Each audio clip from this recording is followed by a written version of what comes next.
ان کاموں پر جزا اور سزا کا سلسلہ ہونا ہے۔ تو یہ احساس بیدار کرنا مقصود ہے۔ عقیدہ آخرت سے مقصود یہ ہے کہ آپ جو اس دنیاوی زندگی میں کام کرتے ہو تو ان کاموں پر محاسبہ اور جزا سزا کا احساس پیدا کرنا، اس کو اجاگر کرنا۔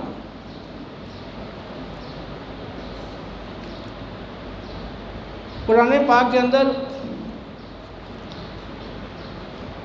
جن عذابات سے ڈرایا گیا ہے وہ دو طرح کے ہیں۔ بعض دنیاوی عذابات ہیں اور بعض اخروی عذابات ہیں۔ جو نبی تشریف لاتا ہے تو اس کی تشریف آوری کا اہم ترین مقصد دنیاوی اور اخروی عذابات کے ذریعے ڈر سنا کر، انذار کر کے، ڈرا کر نافرمانی سے روکنا ہے۔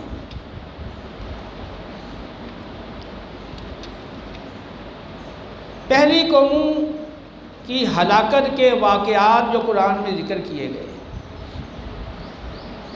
تو ان کا تعلق دنیاوی زندگی کے ساتھ ہے۔ قوم نوح، قوم لوط، قوم ہود اور قوم سمود اور قوم فرعون،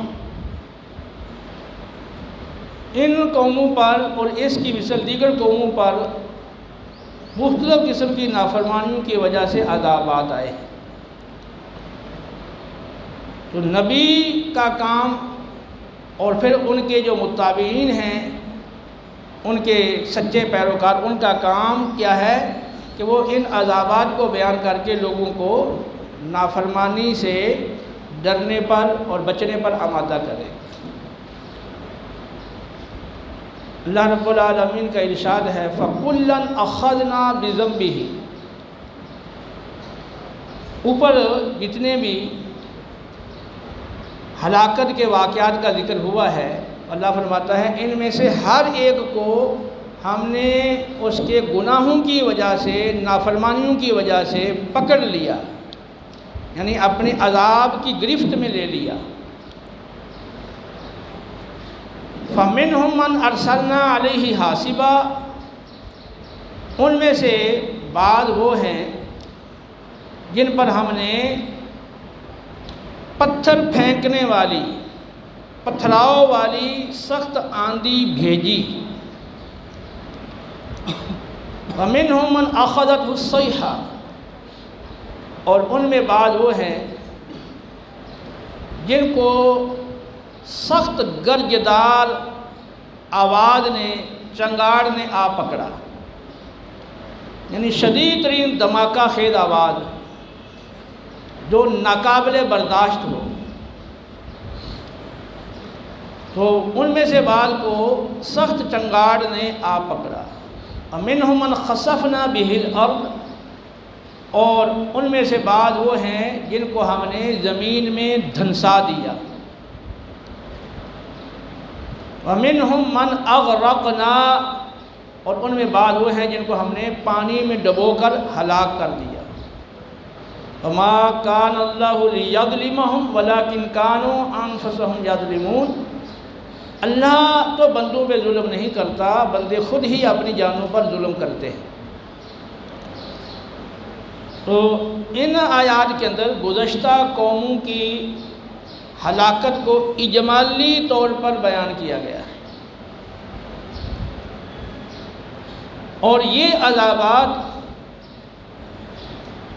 اب بھی وقتاً فوقتاً مختلف مقامات پر ظہور پذیر اور وقوع پذیر ہوتے رہتے ہیں۔ آپ نے زلزلے کی ویڈیو دیکھی ہوگی کہ زلزلہ آیا اور اس میں پہاڑ یا کوئی مقام یا زمین کسی جگہ سے وہ پھٹ جاتی ہے اور بہت بڑا اس میں گڑھا ہو جاتا ہے، پھر اس میں کوئی گر گیا، پھر اوپر سے بعض کا وہ زمین مل جاتی ہے۔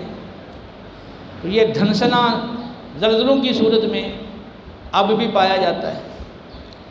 پانی میں ڈوب کر ہلاک ہونا، تو سمندری طوفان آتے ہیں اور دریائی سیلاب آتے ہیں، تو کتنے لوگ ان میں ڈوب کر ہلاک ہو جاتے ہیں۔ اور سخت آندیاں بھی آتی رہتی ہیں، اس سے جو نقصانات ہوتے ہیں جانی اور مالی وہ بھی آپ جانتے ہیں۔ اور یہ زوردار آواز، بعض کا ایسے دھماکے بھی ہوتے ہیں کہ آس پاس کے جو لوگ ہیں اسے وہ متاثر ہوتے ہیں۔ تو اگر آدمی نیک ہے، فرمانبردار ہے، تو جو اجتماعی عذاب کسی علاقے پر آیا تو اس کی ذات میں وہ بھی آ گیا، لیکن اس کے حق میں وہ آزمائش ہے اور اس پر صبر کی صورت میں اس پر اجر ہے۔ لیکن جو نافرمان لوگ ہیں ان کے حق میں وہ عذاب اور تنبیہ اور نصیحت ہے۔ افامن الذین مکروا السیئات ان یخسف اللہ بہم الارض او یأتیہم العذاب من حیث لا یشعرون او یأخذہم فی تقلبہم فما ہم بمعجزین او یأخذہم علی تخوف فإن ربکم لرؤوف الرحیم۔ جو برے کام کرتے ہیں کیا وہ اس بات سے بے خوف ہے کہ اللہ تعالیٰ انہیں زمین میں دھنسا دے، یا وہ اس بات سے بے خوف ہیں کہ اچانک وہاں سے عذاب ان پر آ جائے جہاں سے عذاب آنے کی انہیں خبر ہی نہ ہو اور گمان بھی نہ ہو، یا انہیں چلنے پھرنے کے دوران ہی اللہ کا عذاب آ پکڑے، تو پھر وہ اللہ کو کسی طرح سے بھی عاجز نہیں کر سکتے کہ وہ اللہ کے عذاب سے بھاگ نکلیں۔ وہ اللہ تعالیٰ معاذ اللہ وہ بے بس ہو جائے، ان کو پکڑ ہی نہ سکے، ایسا نہیں ہو سکتا۔ یا پھر خوف زدہ کر کے اللہ رب العالمین ان کو پکڑ لے، یعنی عذاب کے کچھ پہلے آثار ظاہر ہو جائیں اور جیسے وہ خوف زدہ ہو جائے، اور پھر آہستہ آہستہ وہ خوف ان کا بڑھتا رہے اور پھر ان کے اوپر عذاب آئے۔ تو یہ چار شکلیں عذاب کی بیان کی گئی۔ تو آگے فرمایا فإن ربکم لرؤوف الرحیم، بے شک تمہارا رب بڑا مہربان اور رحم فرمانے والا ہے، وہ تمہیں مہلت دیتا ہے، ڈھیل دیتا ہے کہ اب میرا بندہ توبہ کر لے، نافرمانی چھوڑ کے اطاعت کی طرف آ جائے، وہ مہلت دیتا ہے۔ لو یؤاخذ اللہ الناس بظلمہم ما ترک علیہا من دابہ ولکن یؤخرہم الی اجل مسمی فاذا جاء اجلہم لا یستأخرون ساعۃ ولا یستقدمون۔ اگر اللہ لوگوں کے ظلم و ستم پر، ان کی نافرمانیوں پر فوری پکڑ کر لے تو زمین پر چلتا ہوا کسی کو نہ چھوڑے۔ وہ تو ایک خاص وقت تک مہلت دیتا ہے، جب وہ مہلت اور عمر اور زندگی پوری ہو جائے گی تو پھر لوگوں کو نہ آگے بڑھنے کا اختیار ہوگا نہ پیچھے رہنے کا اختیار ہوگا۔ تو نیک جو لوگ ہیں ان سے بھی غلطیاں ہو جاتی ہیں، اب اگر مہلت نہ ملے، فوری پکڑ ہو جائے تو پھر کون بچے گا؟ یہ تو اس کی رحمت ہے کہ اس نے موقع دیا ہے توبہ کا اور موقع دیا ہے اللہ کو راضی کرنے کا۔ تو اگر وہ یہ موقع نہ دیتا تو پھر تو کوئی بھی نہ بچتا، کیونکہ نیک لوگوں سے بھی غلطیاں ہو جاتی ہیں، پھر فوری پکڑ آ جاتی ہے اللہ کی۔ افامن اہل القری ان یأتیہم بیات وہم نائمون، کیا بستیوں والے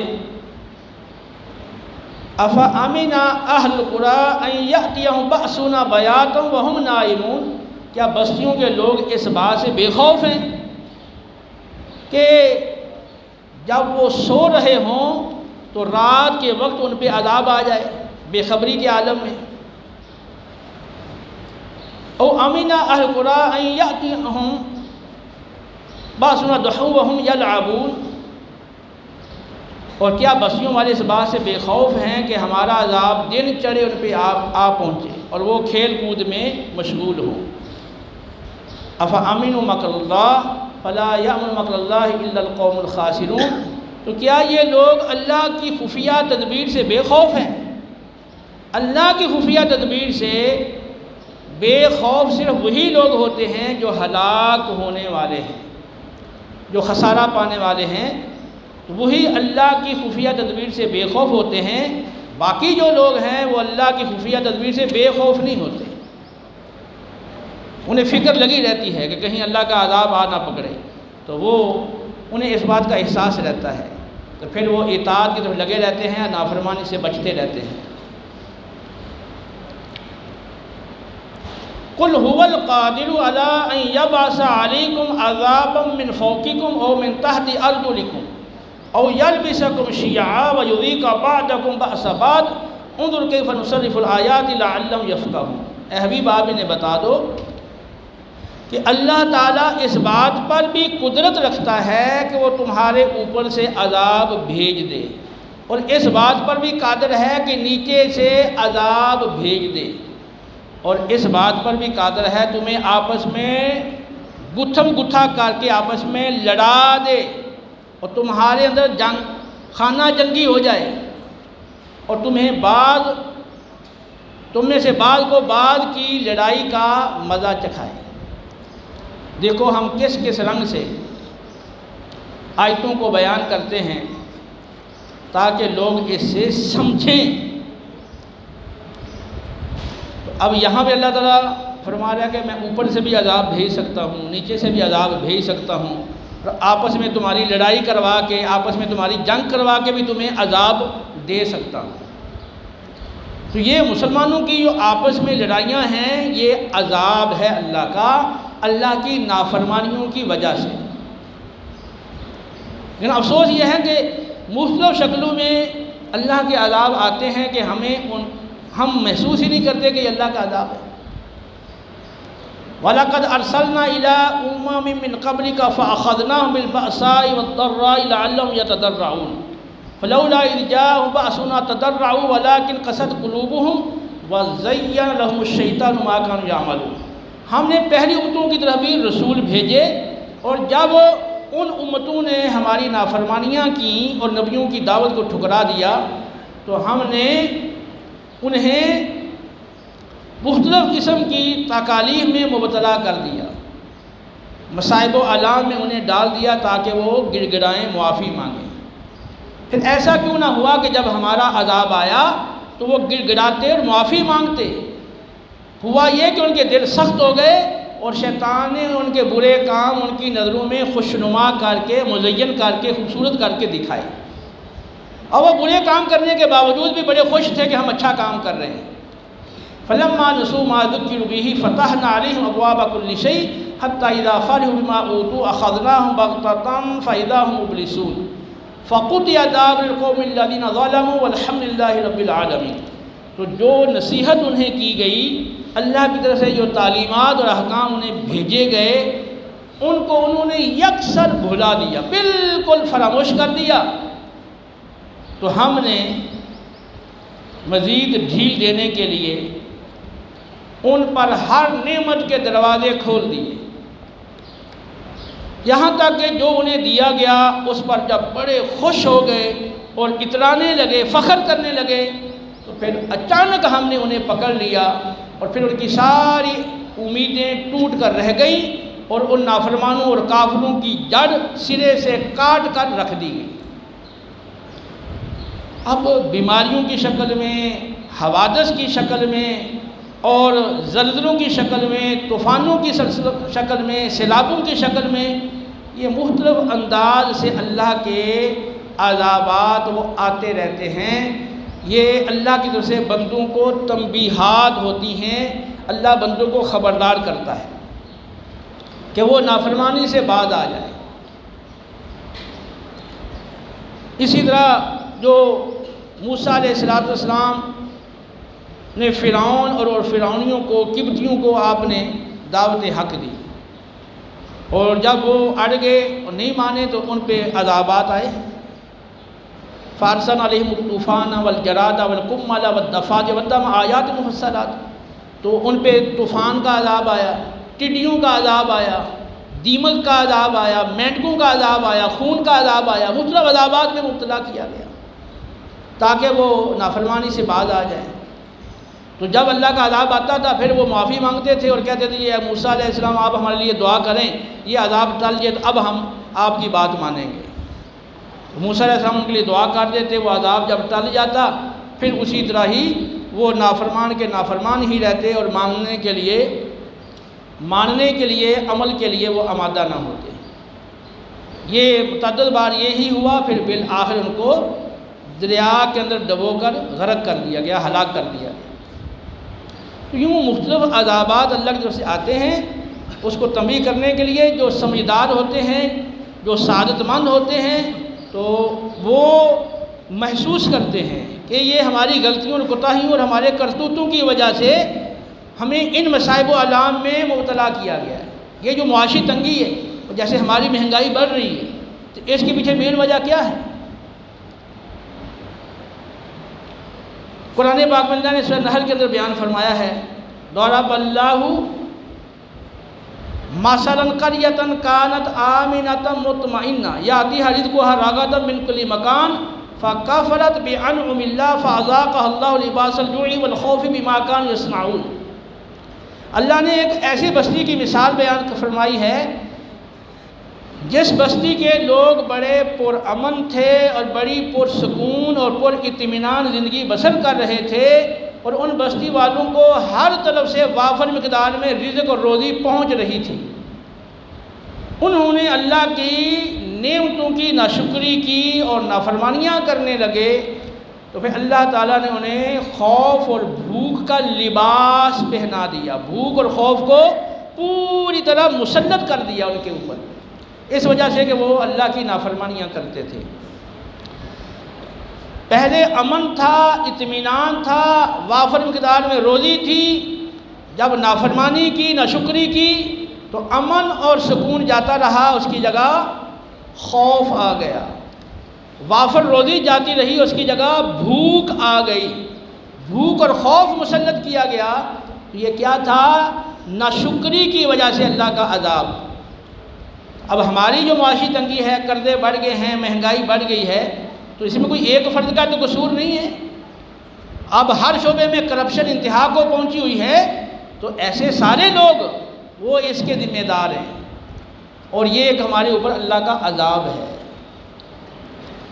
تو آخرت کا عقیدہ، آخرت کا جو مقصد ہے وہ انسان کے اندر اس احساس کو بیدار کرنا، اجاگر کرنا کہ اس کو یہ فکر لگی رہے کہ میں جو یہاں دنیا میں کام کر رہا ہوں، تو اگر میں کوئی غلط کام کرتا ہوں، یہاں میری گرفت نہیں ہوتی، میرے پاس اقتدار ہے، عہدہ ہے، مال و دولت ہے اور دیگر چیزیں ہیں جن کے ذریعے سے میں زیادتی اور ظلم کرنے کے باوجود بھی، کرپشن اور خیانت کرنے کے باوجود بھی میں محفوظ ہوں اور میری گرفت نہیں ہو سکتی، لیکن آخرت میں تو گرفت ہونی ہے، اور دنیا میں بھی اللہ چاہے تو اس میں مختلف شکلوں میں عذاب نازل کر سکتا ہے۔ اسی طرح کوئی نیکی کر رہا ہے، تو اب نیکی کر رہا ہے تو بظاہر اس کو کوئی صلہ نہیں مل رہا، دین کے کام میں لگا ہوا ہے تو اس کی وجہ سے وہ روزی، وہ اچھی ملازمت نہیں کر سکتا جیسا دیگر لوگ کر رہے ہیں۔ تو اب وہ افسوس کرے کہ میں اتنی مشقت اور میرا اتنا کام ہے، اتنا لمبا میں وقت اس کے لیے دیتا ہوں، تو مجھے اس کا کیا مل رہا ہے؟ صلہ۔ تو اس کی بھی ڈھارس بندائی گئی ہے کہ آخرت میں تجھے اس کا صلہ ملنا ہے، اور مختلف شکلوں میں اللہ تمہیں دنیا میں بھی اس کا صلہ عطا کرے گا۔ کہ دوسرے لوگ جن حوادث میں مبتلا کیے گئے اور ان کے جو کمائی ہوئی دولت اور حوادث میں ابتلا کی وجہ سے صرف ہو گئی، یا مقدمات میں صرف ہو گئی، یا اس طرح کی اور مسائل میں صرف ہو گئی، تو اللہ نے تمہیں اس سے محفوظ رکھا، تو یہ بھی اللہ کا احسان ہے۔ تو آخرت کے عقیدہ جو ہے اس سے مقصود یہ ہے کہ بندے کے اندر ایک فکر پیدا کر دی جائے، احساس پیدا کر دیا جائے کہ وہ جو بھی کام کرے تو اس کے ذہن میں یہ بات موجود ہو کہ میں جو یہ کام کر رہا ہوں تو آخرت میں اس پر محاسبہ ہے، اس پر جزا سزا ہے۔ اگر اچھا کام کر رہا ہوں تو پھر اس پہ اللہ کی طرف سے صلہ ملے گا، اور اگر برا کام ہے تو اس پر اللہ کی طرف سے سزا ملے گی۔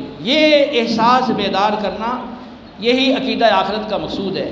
اور جتنے انبیاء آئے ہیں وہ کیا کرتے ہیں؟ اطاعت پر خوشخبری سناتے ہیں اور نافرمانی پہ عذاب سے ڈراتے ہیں۔ وَمَا نُرْسِلُ الْمُرْسَلِينَ إِلَّا مُبَشِّرِينَ وَمُنذِرِينَ فَمَنْ آمَنَ وَأَصْلَحَ فَلَا خَوْفٌ عَلَيْهِمْ وَلَا هُمْ يَحْزَنُونَ وَالَّذِينَ كَذَّبُوا بِآيَاتِنَا يَمَسُّهُمُ الْعَذَابُ بِمَا كَانُوا يَفْسُقُونَ۔ ہم جتنے بھی رسول بھیجتے ہیں وہ سارے کے سارے اطاعت پر خوشخبری سنانے والے اور نافرمانی پہ ڈر سنانے والے بنا کر ہم نے بھیجے ہیں۔ اب جو شخص ایمان لا کر نیک عمل کرے گا تو انہیں آخرت میں نہ کوئی خوف ہوگا، نہ کسی قسم کا غم ہوگا، اور جو ہماری آیتوں کو جنہوں نے جھٹلایا ہے اور نافرمانیاں کی ہیں تو ان کی نافرمانی کی وجہ سے انہیں آخرت میں سخت عذاب ہوگا۔ جتنے بھی پیغمبر آئے ہیں ان کا یہی کام تھا، اطاعت پہ خوشخبری سنائیں اور نافرمانی پر ڈرائیں۔ یہی کام آگے ان کے سچے پیروکاروں کا ہے۔ تو پورا قرآن اس سے بھرا ہوا ہے۔ قرآن پڑھ پڑھ کے آپ لوگوں کو خوشخبری سنائیں اور قرآن پڑھ پڑھ کے نافرمانی سے ڈرائیں۔ فَذَكِّرْ بِالْقُرْآنِ مَن يَخَافُ وَعِيدِ، جو میرے ڈرائے ڈرتا ہے آپ قرآن پڑھ کے اس کو نصیحت کریں۔ وَأَنذِرْ بِهِ الَّذِينَ يَخَافُونَ أَن يُحْشَرُوا إِلَىٰ رَبِّهِمْ لَيْسَ لَهُم مِّن دُونِهِ وَلِيٌّ وَلَا شَفِيعٌ لَعَلَّهُمْ يَتَّقُونَ، اور آپ اس قرآن پاک کے ذریعے سے ان لوگوں کو ڈرائیں جنہیں یہ خوف لگا رہتا ہے کہ اللہ کی بارگاہ میں جب حاضر ہوں گے وہاں کوئی ہمارا سفارشی یا حمایتی نہیں ہوگا اللہ کے سوا۔ تو ان لوگوں کو ڈرائیں جن کا یہ آخرت کا عقیدہ ہے اور ان کی یہ فکر ہے، یہ سوچ ہے، یہ نظریہ ہے کہ جب اللہ کی بارگاہ میں جائیں گے وہاں کوئی حمایتی اور مددگار نہیں ہوگا۔ جو اس طرح اللہ سے ڈرتے ہیں مزید آپ قرآن کے ذریعے انہیں ڈرائیں تاکہ مزید ان کے اندر تقویٰ پیدا ہو، مزید ان کے اندر اللہ کا خوف پیدا ہو۔ وَأَنذِرْهُمْ يَوْمَ الْآزِفَةِ إِذِ الْقُلُوبُ لَدَى الْحَنَاجِرِ كَاظِمِينَ مَا لِلظَّالِمِينَ مِنْ حَمِيمٍ وَلَا شَفِيعٍ يُطَاعُ يَعْلَمُ خَائِنَةَ الْأَعْيُنِ وَمَا تُخْفِي الصُّدُورُ۔ اے حبیب، جو قریب آنے والی ہے نا قیامت، آپ اس سے انہیں ڈرائیں۔ جب وہ قیامت آئے گی تو لوگوں کے دل خوف کے غلبے کی وجہ سے حلق تک آ پہنچیں گے، اور وہاں ظالموں کا کوئی حمایتی یا ایسا سفارشی نہیں ہوگا جس کی سفارش کو قبول کیا جائے۔ اور اللہ آنکھوں کی خیانت کو جانتا ہے۔ تو اب یہ جگہ جگہ نبی کریم علیہ السلام کو حکم فرمایا گیا کہ آپ انہیں قرآن پڑھ کے ڈرائیں، اور پھر بتایا کہ اللہ آنکھوں کی خیانت کو بھی جانتا ہے۔ یعنی یہ جو عقیدہ آخرت ہے یہ بندی کے اندر فکر پیدا کرتا ہے کہ میں جو آنکھوں کا استعمال کر رہا ہوں، تو اگر یہ عام لوگوں کو تو اس کا نہیں پتہ، لیکن اللہ کو پتہ ہے کہ میں کس نیت سے دیکھ رہا ہوں۔ تو اب کسی عورت کو کوئی دیکھے، کسی لڑکی کو دیکھے، کسی خوبرو بے ریش لڑکے کو دیکھے، تو عام بندے کو تو نہیں پتہ کس طرح سے یہ دیکھ رہا ہے، یا آپ ٹی وی دیکھ رہے ہیں، یا آپ نے موبائل آپ نے کھولا ہوا ہے وہ موبائل دیکھ رہے ہیں، نیٹ کا استعمال کر رہے ہیں۔ عام بندہ یہی سمجھے گا بھی ایسے کوئی اپنی معلومات لے رہے ہیں، اپنے متعلقہ کوئی معلومات اسے لے رہے ہیں۔ تو لیکن اگر آپ کسی اور نیت سے اس کو استعمال کر رہے ہیں تو اللہ کو معلوم ہے، اور آخرت میں اس پر پکڑ ہے، گرفت ہے۔ تو یہ مقصود ہے عقیدہ آخرت سے کہ ذہنوں میں یہ بات اچھی طرح بٹھا دی جائے، یہ راسخ کر دی جائے کہ تم جو کچھ کر رہے ہو، زبان سے، آنکھوں سے، کانوں سے، ہاتھوں سے، پاؤں سے اور دل سے جو کچھ کر رہے ہو، ان سارے کاموں پر آخرت میں جزا اور سزا ہے۔ اچھا کرو گے تو اچھی جزا ہے، برا کرو گے تو بری سزا ہے۔ فَمَن يَعْمَلْ مِثْقَالَ ذَرَّةٍ خَيْرًا يَرَهُ وَمَن يَعْمَلْ مِثْقَالَ ذَرَّةٍ شَرًّا يَرَهُ۔ ذرہ برابر بھی جس نے اچھا عمل کیا ہوگا وہ اس کی جزا اور انعام اللہ کی بارگاہ سے پا لے گا، جس نے ذرہ برابر بھی برائی کی ہوگی، برا کام کیا ہوگا، وہ اس کا انجام بھی اللہ سے دیکھ لے گا۔ اللہ تعالی ہمیں عمل کی توفیق عطا فرمائے۔ وما علینا الا البلاغ المبین۔ سبحان